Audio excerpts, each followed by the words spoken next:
Good morning mga kuys! Magandang umaga sa inyo. So matagal-tagal tayo hindi nakapag-upload. Medyo naging busy lang, no? Again. So mag-quick stash review lang tayo para sa bagong taon at sa Pasko. So this year nag-try tayo ng mga Chinese brands. So dito, meron ditong 100 shots. So Pyrotechnica ang gumawa. Albanese. Di ko lang kung Chinese to or anong brand. Ayan.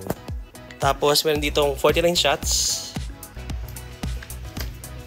Tapos, meron ditong mga Happiness Boom Fountain. Ito yung version 2. And then, meron ditong Greeting Flowers ng Pegasus. Version 1 daw to. So, fountain niyang pareho. Maganda daw yan. Nakita ko naman sa video. So, try natin ngayon. Tapos, meron ditong Dragon Fireworks. Bago nila yata to o luma na. First time ko makita eh. Ayan o, Dancing Dragons. Para siyang crackling straw effect niya. Ayan, tsaka itong isa. Lucky Dragons. Ayan. So, try natin yan. First time ko matatry ito. Kaya, let's see. Tapos, meron ditong 100 second Crackling Assault Classic. Ayan, parang 6 pieces yata laman ito sa isang box. So, ano ba ito? Pegasus Diamond ang gumawa. And then, meron tayong 7 shots na Aerial Symphony Coco from Dragon Fireworks. Tapos, meron ditong Diamond Fireworks Color Pearl Flowers. 96 shots. First time kong matatry ito. Meron tayo ditong 3-inch at 4-inch bombshells. Kay Boss Leg TV, paano ko nakuha yan. Shoutout sa iyo, sir. Tapos, meron ditong Star Mines Fireworks. Micro Comet. Parang 70 or 80 pesos. Na-try na namin to. Maliwanag naman yung comet niya. Kaso, mababa yung leaf niya. So, bumabalik sa sahig. Ayan. Meron dito ang Roman Candle ng Diamond. Ayan. Aray ko. Tapos meron tayo dito Crackling Tail original ng GLK. 500 shots. Paborito ko to eh. So, kumuha ulit ako. Meron akong video dito last year. Tapos meron tayo dito ang Peacock Romantic Fountain. Ito, tira lang last year, hindi nagamit. So, tatry ulit natin this year.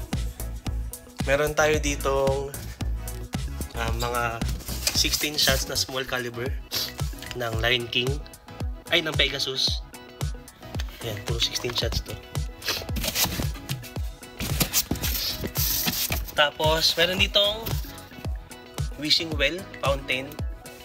Kinabitan ko siya ng e-match. Kaso, hindi ko siya nagamit kasi pang show ko dapat. Tinago ko muna. Tapos meron ditong mga bombshells din. Ito, puro laman ito, bombshells. Ayan. So, ayan.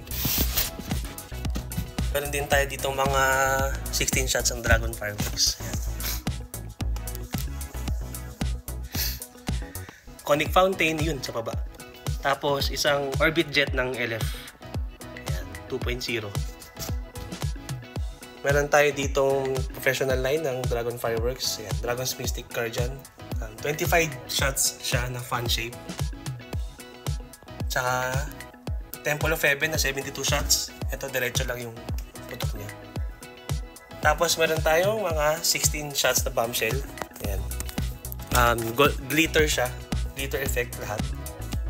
Tapos meron din siyang 7 shots na finale na version. Meron din tayong Dase na Diamond, 25 shots. So 2 inches yan ng Dragon Fireworks. Yan. Tapos last, meron din tayo ditong Tempest Fury. Fan shape siya. Yan. Tapos, yun lang. Meron tayo ditong dalawang box ng Quitties. Yan. Pantanggal ng kate. So, quick trivia lang tayo guys before tayo mag-outro. Quick trivia, quick info. Para malaman nyo kung bago ba or lumang stock yung paputok nyo.